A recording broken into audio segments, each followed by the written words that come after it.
Olá pessoal, tudo bem? Hoje nós vamos falar sobre o nosso ponto de vista da matéria de projeto interdisciplinar sobre agronegócio e ciências centrais, com o tema de mercado e ensinação artificial para bovinos e o catálogo que é usado. O tema desse bate-papo com o nosso professor Dr. Rodrigo Zambuja é falar sobre como que é a área comercial da ensinação artificial e como funciona o catálogo sendo usado, qual que é o critério que é usado. Muito obrigado pelo seu tempo, professor. E a primeira pergunta é: quais são os principais desafios enfrentados pelos produtores de gado em relação à ensinação artificial em comparação com os métodos tradicionais usados? Certo.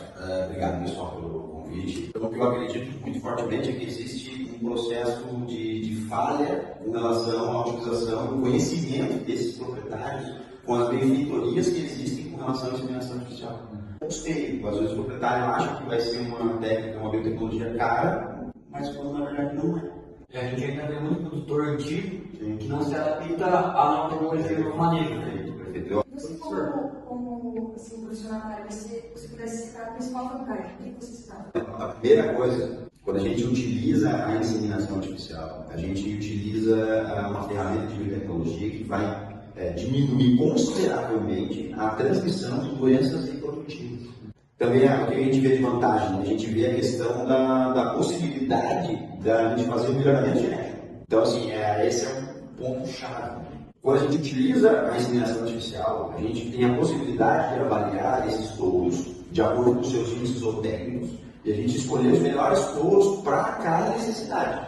E por fim, uma última vantagem que eu acho legal é você ter a possibilidade de fazer o cruzamento genético, cruzamento industrial desses animais. Então, a gente pega, por exemplo, muitas propriedades que os animais eles são europeus, com as suas características específicas da raça, e a gente coloca animais, por exemplo, botomelóide. Então, a gente faz um cruzamento industrial. O pequeno produtor, ele consegue implementar a inseminação artificial? Com certeza. 9 anos atrás, a gente se reuniu com o sindicato rural, a sociedade rural, a sociedade, eu digo, produtores rurais, tudo. Ficou muito claro essa questão dos índices reprodutivos. Na época, 9 anos atrás, 8% da população bovina do estado do Paraná, de gado de corte, era inseminada. Um índice extremamente baixo. A projeção era que 10 anos depois, no caso do ano que vem, a gente tivesse alcançado um valor superior a 30%. E aí o que acontece? O pequeno produtor, ele faz parte dessa cadeia.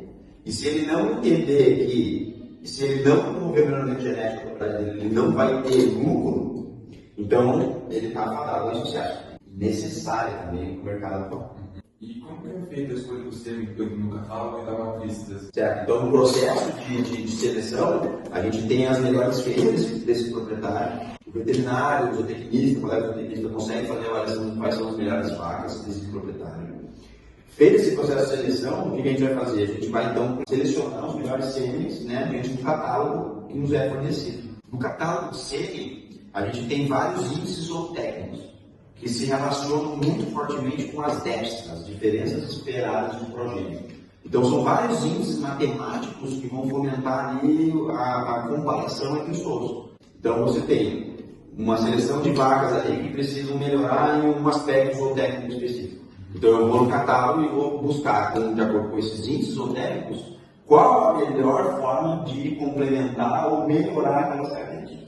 Que se encaixa naquilo que você falou da mistura com o gado europeu com os europeus. E como que você consegue abordar o produtor dizendo que é melhor fazer inseminação artificial? Certo? Sempre mexendo no bolso dele, né? Então não existe outra forma, na minha concepção, que não seja essa. Então o que ele tem que entender? Ele tem que entender que no ponto que ele está hoje, ele ganha X dinheiro. E que se ele fizer o melhoramento genético, ele vai ganhar X mais, muito mais dinheiro. Em relação a esse assunto todo, a gente sabe que é muito extenso, né? A gente tem que fazer um pouquinho do que é esse mundo. E queria saber você, porque o professor trabalha na área, então ninguém melhor que o professor para nos explicar só um pouco do que é a inseminação artificial e o mercado de bovinos. Queria agradecer a sua disponibilidade por ter tirado um pouco do seu tempo para conversar com a gente e passar esse conhecimento mais para frente. Obrigado, valeu pela força.